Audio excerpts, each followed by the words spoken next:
যে আমার নাম উচ্চারণ করবে তার সমস্ত পাপ আমি দূরীভূত করে দেব নিমাই। যে আমাকে প্রণাম করবে তার সমস্ত সংসারের দুঃখ আমি দূর করে দেব। আমরা তো বলি প্রতিহত জীব, আমাদের ভগবানের মন্দিরে যাওয়ার আমাদের সময় নেই, ভগবানের আরতি দর্শন করার আমাদের সময় নেই। যেটি বলছে একটা শাস্ত্র বিধি মেনে তুমি একটা প্রণাম যদি করতে পারো, শাস্ত্র বিধি মেনে প্রণাম তিন রকমের, উত্তম মধ্যম আর নিম্ন প্রণাম। প্রণামটা যদি একটা শাস্ত্র বিধি মনে করো, যেমন তেমন প্রণাম না, তাহলে কিন্তু চৈতন্য মহাপ্রভু বলেছেন আপনার সমস্ত দায়িত্ব তিনি নিয়ে নেবেন। তাই গৌর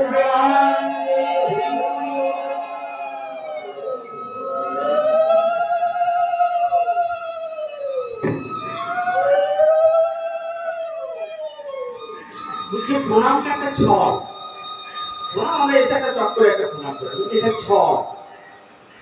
যদি এই ছল বসেও তুমি প্রণাম করো শাস্ত্র মেনে, যেমন এসে সোজাসুজি না, যেমন তেমন না, একটা প্রণাম এই সুস্থ ভাবে করো, চৈতন্য মহাপ্রভু যে তোমার সমস্ত দুঃখ দূরীভূত করে দেবে, তোমাকে কৃষ্ণ প্রেম তোমার মধ্যে জাগ্রত করবো। যদি প্রণামটা একটা শাস্ত্র বিধি করো, তোমার কি হবে, আয়ু বেড়ে যাবে। একটা ছেলে এসে প্রণাম করলে বলি না, এই দীর্ঘায়ু বেঁচে থাকবে, দীর্ঘায়ু হয়ে যাবে। তাই বলছি যত ছল বসে আপনি প্রণাম করুন না কেন, চৈতন্য মহাপ্রভু যে তোমার সমস্ত দুঃখ আমি দূরীভূত করে দেব। নিতাই প্রভু বললেন, প্রভু আমার একার উপর দায়িত্ব। প্রভুকে জিজ্ঞাসা করলেন আমি সন্ন্যাস নেবো, নিতাইকে জিজ্ঞাসা করলেন। নিতাই প্রভু বলছেন না না, আমার একার উপর আপনি বিচার রাখেন না প্রভু, বাড়িতে সচি মাতা আছে, বিষ্ণুপ্রিয়া দেবী রয়েছেন, তাদের আর সমস্ত ভক্ত রয়েছে, তাদেরকে জিজ্ঞাসা করুন প্রভু। বলছে নিতাই প্রভু বলছেন আপনি বাড়ির সন্ন্যাস নেবেন, বাড়িতে বিষ্ণুপ্রিয়া রয়েছে, সচি মাতা রয়েছে, তাদের কি হবে? মহাপ্রভু বলছেন তারা যে কোনো প্রকারে বাঁচুক, যে কোনো প্রকারেই তারা বাঁচুক, আমি অবতীর্ণ হয়েছি কেবল কৃষ্ণ নাম বিতরণ করার জন্য, জগতে মঙ্গল করার জন্য, ওরা যেমন করে বাঁচুক। তাই বলছি অদ্বৈত প্রভুমায় ডেকেছিল, কিসের জন্য ডেকেছিল? তিনি কেঁদে কেঁদে সেটা সেটা আমাকে ডেকেছিলেন এই কলিহত পতিত জীবকে উদ্ধার করার জন্য, কৃষ্ণ নাম বিতরণ করার জন্য। সচি মাতার কি হলো, বিষ্ণুপ্রিয়ার কি হলো, তারা যেভাবেই বাঁচুক, কিন্তু আমি কৃষ্ণ নাম বিতরণ করবো জগতে। এই জন্যই তো আমার আশা, অদ্বৈত প্রভু এই জন্যই আমায় ডেকেছিল। তাই বলছে নিতাই চাঁদ বলছে প্রভু সন্ন্যাস নেবেন, কিন্তু সচি মাতাকে, বিষ্ণুপ্রিয়া দেবীকে না জানিয়ে নয়। দেখে না ঠিকই আছে। সচি মাতা কাছে আসলেন, আমার মহাপ্রভু এসে বললেন মা সচি মাতা আমি তো সন্ন্যাস নেব। সচি মাতা এখন কি করলেন, একেবারে বিরহে কাতর হয়ে উৎসাহিত হয়ে গেলেন। তার আগে নিমাই চরণে পর্যন্ত ধরতে ছুটে গেলেন, নিমাই এমন কাজ করো না নিমাই, আমার কি হবে, বিষ্ণুপ্রিয়ার কি হবে, তুমি সত্য বিবাহ করছো, আর কি হবে? না না নিমাই এমন কাজ তুমি করো না। তখন মহাপ্রভু সচি মাতাকে বোঝালেন, হে সচি মা, তুমি তোমার আসল স্বরূপ ভুলে যাচ্ছ। তুমি তেতায় কৌশল্যা ছিলে, তুমি তেতায়, তুমি পিতৃসত্য রক্ষা করার জন্য আমাকে বনবাসে পাঠিয়েছিলে। তারপরে যশোদা মা হয়ে তুমি আমাকে ধর্ম রক্ষার জন্য এগিয়ে দিয়েছিলে। তাহলে আজকে তুমি কেন আমাকে মানা করছো? আমি যখন তো প্রেম বিতরণ করতে এসেছি, কৃষ্ণ নাম বিতরণ করতে এসেছি, তুমি আমাকে বাধা দিও না, তুমি আমাকে বাধা দিও না। নিমাই তুমি সত্য বিবাহ করেছো, বিষ্ণুপ্রিয়া হয়েছে। মা আমি বিষ্ণুপ্রিয়াকে বুঝিয়ে তো বলবো মা। বিষ্ণুপ্রিয়া দেবী পিছনে দাঁড়িয়ে দাঁড়িয়ে সমস্ত কিছু শুনছিলেন। ছুটে ঘরের মধ্যে প্রবেশ করে গেলেন। নিমাই ছুটতে ছুটতে, আমার মহাপ্রভু ছুটতে ছুটতে বিষ্ণুপ্রিয়ার কাছে গেলেন। বিষ্ণুপ্রিয়াকে বলে প্রিয়া আপনি, বিষ্ণুপ্রিয়া বলেন আপনি সন্ন্যাস নেবেন।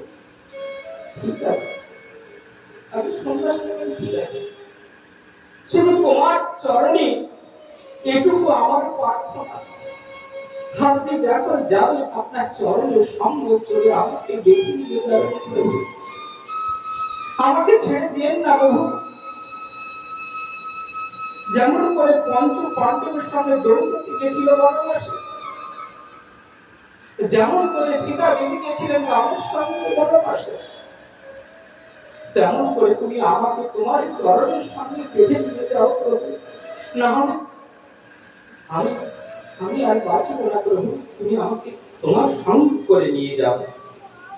আমি তো চিরকালের জন্য চলে যাচ্ছি বিষ্ণুপ্রিয়া, চিরকালের জন্য চলে যাচ্ছি। যারা বনবাস নিয়েছিল তাদের ফেরার রাস্তা ছিল, ফেরার উপায় ছিল, তারা বনবাস থেকে ফিরে আসতে পারত, কিন্তু আমি যে সন্ন্যাস নিচ্ছি সেই পথ থেকে আর ফিরে আসা যায় না বিষ্ণুপ্রিয়া। সেটা হচ্ছে ত্যাগের পথ, সন্ন্যাস মানে ত্যাগ।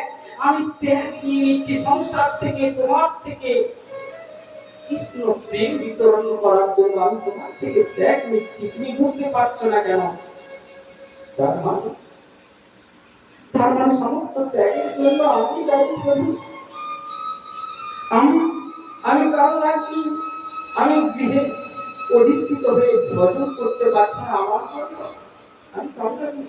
আমি আর এই রূপ দেখাতে চাই না প্রভু। আমি ওই গঙ্গায় ঝাঁপ দিয়ে আমি মৃত্যুবরণ করবো। কাল সকালে যদি কেউ জিজ্ঞাসা করে প্রভু আপনি বলবেন ওই বিষ্ণুপ্রিয়া গঙ্গায় জল আনতে গিয়ে মারা গেছে, সে আর ফিরে আসেনি, তাই আমি প্রাণটা পরিত্যাগ করে দেবো বিষ্ণুপ্রিয়া। আমি শুধু তোমার তোমার নয়, আমি জগতের মঙ্গলের জন্য সন্ন্যাস নেব, জগতের মঙ্গল। তুমি আমার শক্তি প্রদানকারী বিষ্ণুপ্রিয়া, তুমি এমন করে বলবে না, তুমি আমার শক্তি প্রদানকারী, তুমি আমার শক্তি স্বরূপী বিষ্ণুপ্রিয়া। তুমি যদি বলো তাহলে আমি সন্ন্যাস করতে পারবো না। বিষ্ণুপ্রিয়া মূর্ছিত হয়ে গেলেন, অজ্ঞান হয়ে গেলেন বিষ্ণুপ্রিয়া। আর আমার মহাপ্রভু কি করেন, ওই দিন সারাটা দিন শিবা সম্মানী কীর্তন করলেন, সারাদিন শিবা সম্মানী কীর্তন করছেন। পৌষ মাসের সংক্রান্তিতে শীতের সময় শিবা সম্মানী কীর্তন করছেন। কীর্তনের শেষে শিরর বলে একজন ভক্ত ছিলেন মহাপ্রভু, সে এসে কি করলেন, মহাপ্রভুকে একটা লাউ দিলেন, আর একটা ভক্ত এসে কি করলেন, কিছুটা দুধ দিলেন।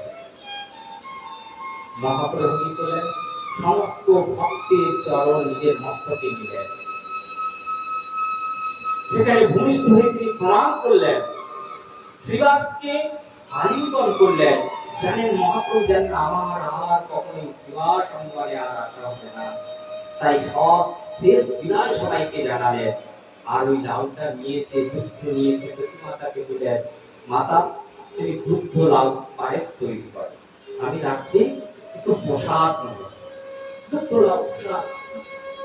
সতী মাতা কি করলেন, খেয়েছেন সবাই অনেকে দুধ লাউ প্রসাদ, পায়েস পেয়ে খাননি, দুধ লাউ খাই খাই দুধ লাউ পায়েস।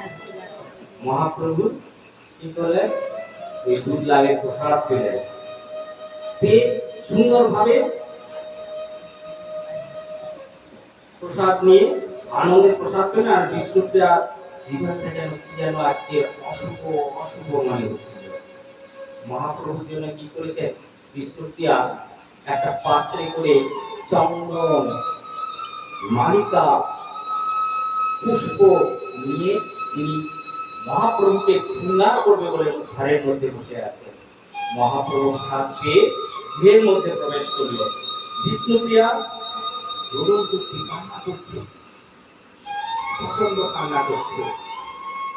মহাপ্রভু বললেন, বিষ্ণুপ্রিয়া তুমি রোদন করছো কেন, তুমি কান্না করছো কেন প্রিয়া, কি হয়েছে তোমার? বিষ্ণুপ্রিয়া বললেন, না জানি আমার সঙ্গে আজ অমঙ্গল ঘটছে, আমার আজকে সারাটা দিন যেন একটা অমঙ্গল ঘটছে। কি হয়েছে প্রিয়া? সকালে আমি গঙ্গায় গেছিলাম, যেতে যেতে আমার পায়ে হোঁচট লেগে আমার চরণ একেবারে ফেটে রক্ত পড়ছে। হোঁচট লেগে একটা অশুভ, আবার প্রভু একটা কাক যেন না মাথার উপর কা কা কা কা কা করছে। তারপরে আমি গঙ্গায় স্নান করতে গেলাম, যেখানে একটা ডুব নিয়েছি, আমার কানের কুণ্ডলখানি আর নাকের নখখানি ওই ঝুড়ি পড়ে প্রবাহিত হয়ে গেল। বিষ্ণুপ্রিয়া, এই জন্য তুমি রোদন করছো? আরে আমি সচি মাতাকে বলে দেবো, ওই কানের কুণ্ডল নখখানি পুরনো হয়ে গেছিল তো, তাই তোমার এমন হয়েছে। প্রভু, না জানি আমার শরীরটা দক্ষিণ দিকটা যেন কম্পিত হচ্ছে বারবার, আমার দক্ষিণ দিকটা বারবার কম্পিত হচ্ছে, বড় অশুভ মনে হচ্ছিল। পতিব্রতা নারী নাকের নখ যদি হারিয়ে যায়, অশুভ লক্ষণ বলা হয়। আমার মা বলতো, আমি শুনতাম যে পতিব্রতা নারী যদি নাকের নখ কখনো হারিয়ে যায় নাকি অশুভ হয়। তাই এইসব চিন্তা করো না। মহাপ্রভু বললেন বিষ্ণুপ্রিয়াকে, চোখের জল মুছিয়ে দিলেন মহাপ্রভু বিষ্ণুপ্রিয়া। যে থালাটা সাজিয়ে ছিল মহাপ্রভুকে সিংহাসন বলে বিষ্ণুপ্রিয়া, সেই থালাটা নিয়ে মহাপ্রভু কি করলেন, বিষ্ণুপ্রিয়া সাজিয়ে দিচ্ছেন। বিষ্ণুপ্রিয়া রোদন করছে, বিষ্ণুপ্রিয়া রোদন করছে। প্রিয়া, তুমি রোদন করছো কেন? তুমি আমার মুখে এসে প্রিয়া, তুমি রোদন করছো কেন? প্রভু, তুমি যে সাজিয়ে দিচ্ছ এটা যে কত আনন্দ, এটা আনন্দ না দুঃখ আমি কিছু বুঝতে পারছি না। আমার জীবনে বুঝি এটাই আনন্দ না দুঃখ হয়ে আবার ফিরে আসছে। তুমি রোদন করো না প্রিয়া, আসো আসো আমার কাছে এসো, আমার কাছে বসো প্রিয়া, আমি তোমাকে মহাপ্রভু কি করলেন, বিষ্ণুপ্রিয়াকে সিঙ্গার করে দিচ্ছে। তারপর বললেন, চলো প্রিয়া শয়ন করি, শয়ন করি প্রিয়া। বিষ্ণুপ্রিয়া কি করলেন, শয়ন করতে গিয়ে মহাপ্রভুর যে পীতাম্বর ওড়ানি, এই ওড়ানিটাকে কি করলেন, হাতের মধ্যে ভালো করে পেঁচিয়ে নিলেন। কারণ যদি পালিয়ে যায়, ভয় ভয় করছে, একটা অশুভ লক্ষণ, অশুভ লক্ষণ। মহাপ্রভু কি করলেন, বিষ্ণুপ্রিয়া তুমি, আমার মনে হচ্ছে তোমাকে হারাবার একটা ভয় হচ্ছে প্রভু। বলো না প্রভু, তুমি আমাকে ছেড়ে চলে যাবে না তো? বলো না, যাবে না, যাবে না প্রভু, বলো না আমাকে একবার বলো প্রভু, তুমি যাবে না? তুমি আমার কথা দাও প্রভু, যাবে না? বলছে, না যাবো না বিষ্ণুপ্রিয়া, যাবো না। তুমি বুঝতে পারছো না, যাবো না, তুমি ঘুমাও, তুমি শয়ন করো। বিষ্ণুপ্রিয়াকে কি করে কোলের মধ্যে নিয়ে মহাপ্রভু শয়ন করাচ্ছে। মস্তকে বিষ্ণুপ্রিয়া, মস্তকে মহাপ্রভু তার হস্তখানি বুলিয়ে দিচ্ছে, হাত বুলিয়ে দিচ্ছে মস্তকে। আর মাথার যে ঘাম, মেয়েরা তেল মাখতো সুগন্ধিতে, সেই মাথার ঘাম, বিষ্ণুপ্রিয়ার মাথার ঘাম মহাপ্রভু দিচ্ছে। বিষ্ণুপ্রিয়া তো মোটেই ঘুমাচ্ছে না, ঘুমাচ্ছে না। মহাপ্রভু চিন্তা করলেন, যদি বিষ্ণুপ্রিয়া যদি না ঘুমায় তাহলে তো আমার সন্ন্যাস নেওয়া হবে না। যে কারণে জগতে আছে, জগতে সেটা করা হবে না, নাম বিতরণ করা হবে না। তাই মহাপ্রভু কি করলেন, তিনি যোগ মায়াকে আহ্বান করলেন।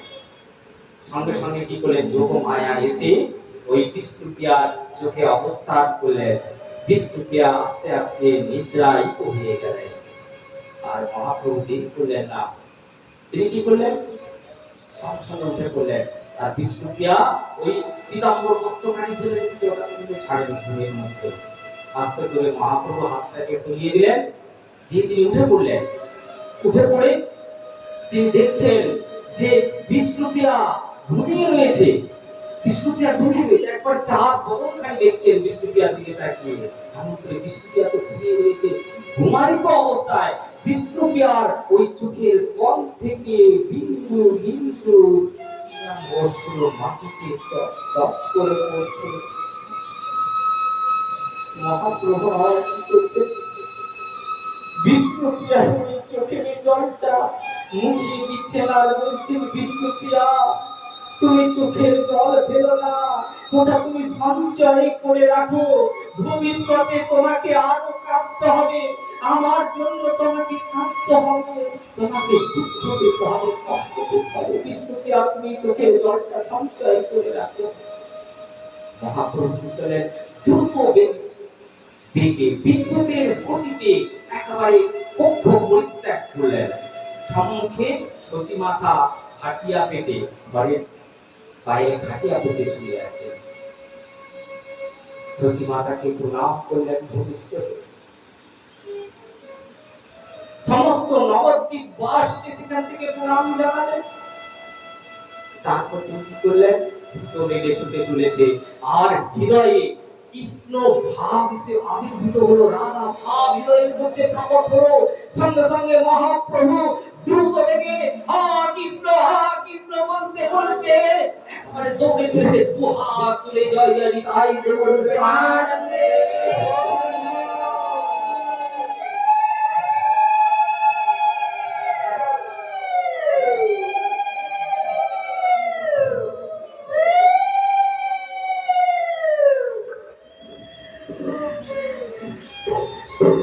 গঙ্গার দিকে ছুটতে চলেছে, হা কৃষ্ণ বলে নয়নকে মুদ্রিত করে দু হাত উপর দিকে তুলে দিয়ে ছুটে চলেছে একেবারে গঙ্গার তটে।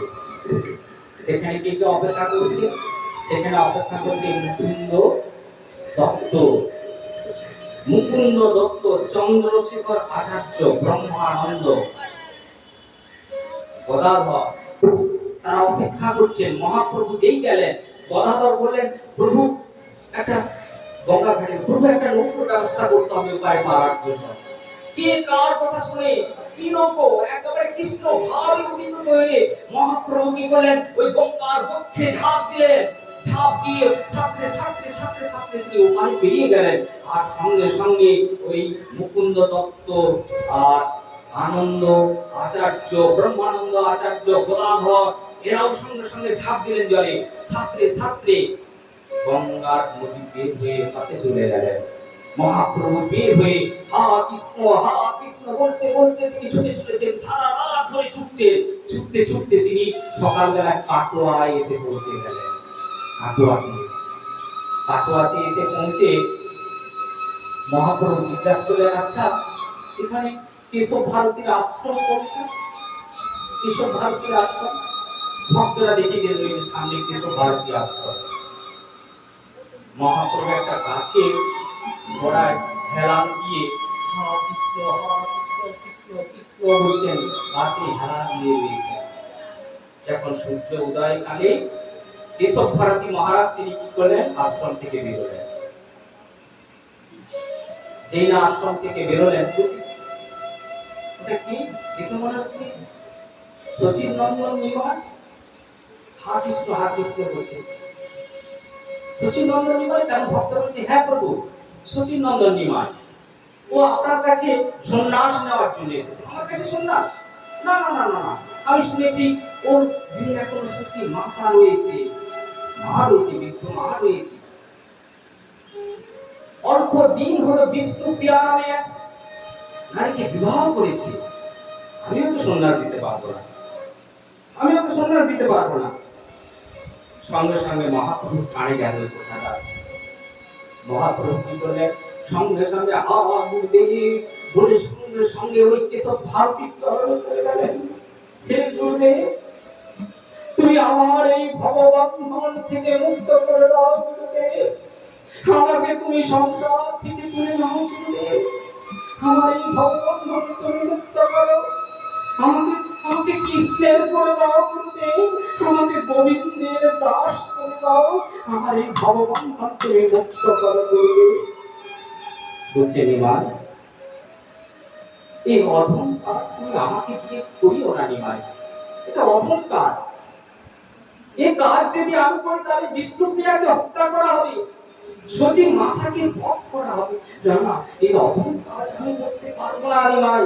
হে গুরুদেব, আমাকে যদি সন্ন্যাস না দেয় তাহলে এই দেহ আমি আপনার, এই দেহ আমি গঙ্গার জলে বিসর্জন করে দেব, এই দেহ আমি আপনার, এই প্রাণ আমি রাখবো না গুরুদেব। না না শচীন নন্দন, তুমি এমন কথা বলো না। সন্ন্যাসীর বড় কঠিন নিয়ম নিমাই। সন্ন্যাসী বড় কঠিন নিয়ম, এক বস্ত্রে থাকতে হয়। গুরুদেব, আমি এই পিতাম্বর ত্যাগ করে দেবো, আমি কোমল করে আমার জীবনটা কাটিয়ে দেবো। তুমি তুমি আমাকে সন্ন্যাস দাও গুরুদেব, আমার এই ভববন্ধন দূর করো, আমাকে কৃষ্ণের করে দাও, আমাকে গোবিন্দের করে দাও গুরুদেব, আমাকে গোবিন্দের করে দাও। নিমাই, হ্যাঁ গুরুদেব, এই ভববন্ধন ছিন্ন করো। সন্ন্যাসীর বড় কঠিন নিয়ম। সন্ন্যাসীকে মাত্র দিনে একবার খেতে হয় নিমাই, কঠিন নিয়ম। গুরুদেব, আমি আহার জল সমস্ত কিছু ত্যাগ করে দেবো, আমি ফল খেয়ে জীবন ধারণ করবো, তবুও তুমি আমাকে সন্ন্যাস করে দাও গুরুদেব, আমাকে কৃষ্ণের করে দাও, আমাকে গোবিন্দের করে দাও গুরুদেব, তুমি আমাকে কৃষ্ণের করে দাও গুরুদেব, তুমি আমাকে গোবিন্দের করে দাও। কৃষ্ণ সে তোমার, কৃষ্ণ দিতে পারো, তোমার সকল কি আছে, আমি তো কাল কৃষ্ণ কৃষ্ণ বলি ধাই তব পাছে পাছে গুরুদেব, ধাই তব পাছে পাছে গুরুদেব, তুমি আমাকে কৃষ্ণের করে দাও গুরুদেব, তুমি আমাকে গোবিন্দের দাস বানিয়ে দাও গুরুদেব, আমাকে আমার ভববন্ধন তুমি দূর করো গুরুদেব। নিমাই, সন্ন্যাসী বড় প্রকট নিয়ম। সন্ন্যাসীকে কখনো ঘরে থাকতে নেই নিমাই। আমি আমি ঘরে থাকবো না গুরুদেব, আমি গাছের তলায় থাকবো, আমি বৃক্ষের তলায় আমার জীবন কাটিয়ে দেব, তবুও তুমি আমাকে কৃষ্ণের করে দাও গুরুদেব, তুমি আমাকে গোবিন্দের দাস বানিয়ে দাও। সঙ্গে সঙ্গে নিমাই কি করলেন, মহাপ্রভু আমার কৃষ্ণ ভারতীর চরণে পড়ে গেলেন। সঙ্গে সঙ্গে আকাশবাণী হলো, হে কৃষ্ণ ভারতী। শুধু আকাশবাণী কেউ শুনতে পেল না, কৃষ্ণ ভারতী শুনতে পেলেন। বলছে, হে কৃষ্ণ ভারতী, স্বয়ং নারায়ণ সচির নন্দন রূপে তোমার সম্মুখে অবস্থান করছে, তুমি তার আশা পূর্ণ করো।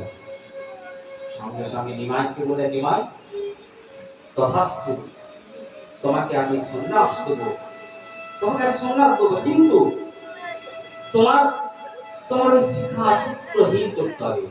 যারা সন্ন্যাস নেয় শিক্ষা থাকে না, চুপ থাকে না, তোমার ত্যাগ করতে হবে সমস্ত। কিন্তু এই কার্য কে করবে, এই কার্য কে করবে, শিক্ষা সূত্রহীন করতে হবে। বলছেন এই কাটুয়ায় মধু পণ্ডিত, মধু নাপিত বলে একজন ছিল, মধু নাপিত, তাকে ডেকে নিয়ে আসা হলো।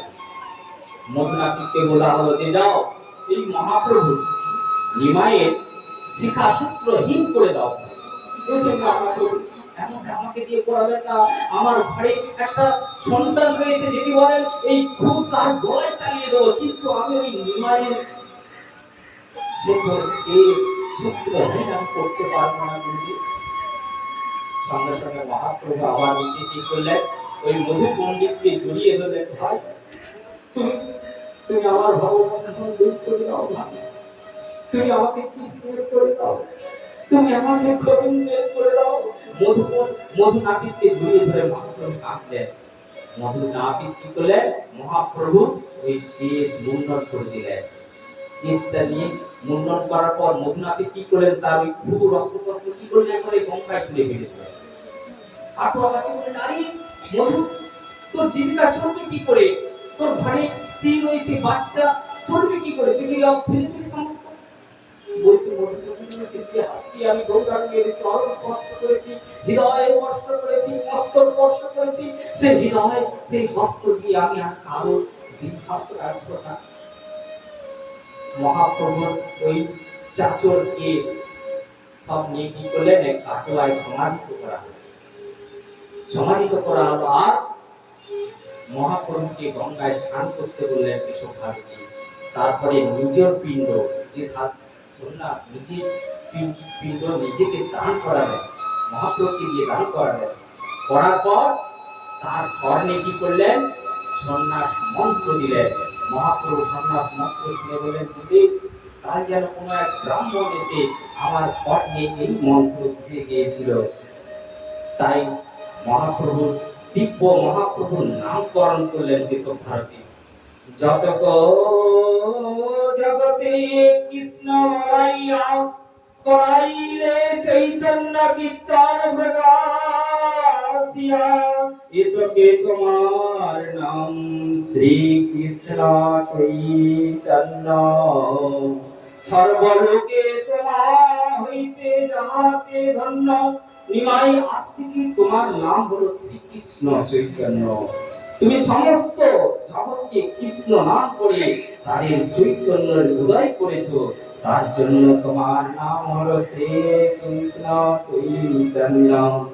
শ্রীকৃষ্ণ চৈতন্য প্রভু নিত্যানন্দ, শ্রী অদ্বৈত গদাধর শিবাসাদি গৌর ভক্ত বৃন্দ। হরে কৃষ্ণ কৃষ্ণ কৃষ্ণ হরে হরে, হরে রাম রাম রাম হরে হরে।